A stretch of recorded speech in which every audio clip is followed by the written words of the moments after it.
የዶን ቦስኮ 50ኛ ዓመት ኢዮቤልዩ በዓል ተከበረ። የዶን ቦስኮ ሳሊዛውያን ገዳም ወደ ኢትዮጵያ የመጣበትን 50ኛ ዓመት የወርቅ ኢዮቤልዩ እሁድ ጥቅምት 2 ቀን 2018 ዓ.ም በደማቅ ስነ ስርዓት በመቀሌ ተከበረ።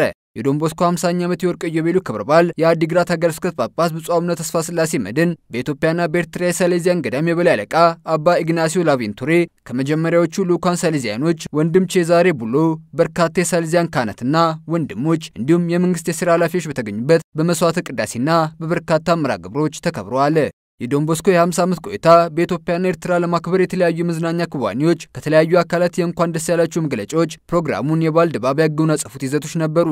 ከበርካታ የሳሊዛውያን አብያተ ክርስቲያናት፣ ገዳማት፣ ትምህርት ቤቶችና ተቋማት ኪነ ህንጻዎች ጀርባ እንደዚሁም ከታላላቅ የሰብአዊ እርዳታዎችና ማህበራዊ አገልግሎቶች በዋናነትም በታዋቂው የ77ቱ ድርቅ ዘመን ከዓለም አቀፉ ማህበረሰብ የኢትዮጵያ ካቶሊካዊት ቤተክርስቲያንን በመወከል እርዳታ በማስተባበር የሚታወቁት ብራዘር ቼዛሬ ቡሎ በኢትዮጵያና ኤርትራ የሳሊዛውያን እንቅስቃሴ መስራች በመሆናቸው በእመቤታችን በቅድስት ድንግል ማርያም ምስል ስጦታ እናመሰግናለን ተብሏል። በተጨማሪም ራሳቸው ብራዘር ቼዛሬ ቡሎ አባ ፍጻሲዮ እንደ ማርያም፣ አባ አንጀሎ ሬጋዞና አባ ጄናሮ ጂጋንቶኒ ከምስረታ እስከ ዛሬ ላበረከቱት አስተዋጽኦ የክቡር ካባ በሽልማት ተበርክቶላቸዋል። በ50 ዓመታት ጉዞ ውስጥ በዶን ቦስኮ ታታሪ ሰራተኝነት ላስመዘገኑት የቀድሞ የዶን ቦስኮ ሰራተኞች በእውቅና ሰርቲፊኬት የአገልግሎት ጊዜያቸው መታወስ ችሏል። በተያያዘ ዜናም በቀደምቱ ማዘር ሃውስ በመባል የሚታወቀው 50 ዓመት የሞላ የመቀሌ ዶን ቦስኮ ገዳም ቅጥር ግቢ ውስጥ ይህን ታላቅ ዕለት በማስመልከት ለምርቃት የበቃው አዲስ ህንጻ በብፁዕ አቡነ ተስፋ ስላሴ መድን ቡራኬ አገልግሎቱን በይፋ ጀምሯል። ህንጻው ለተለያዩ የአስተዳደር ስራዎች፣ ሃይማኖታዊ ስብሰባዎችና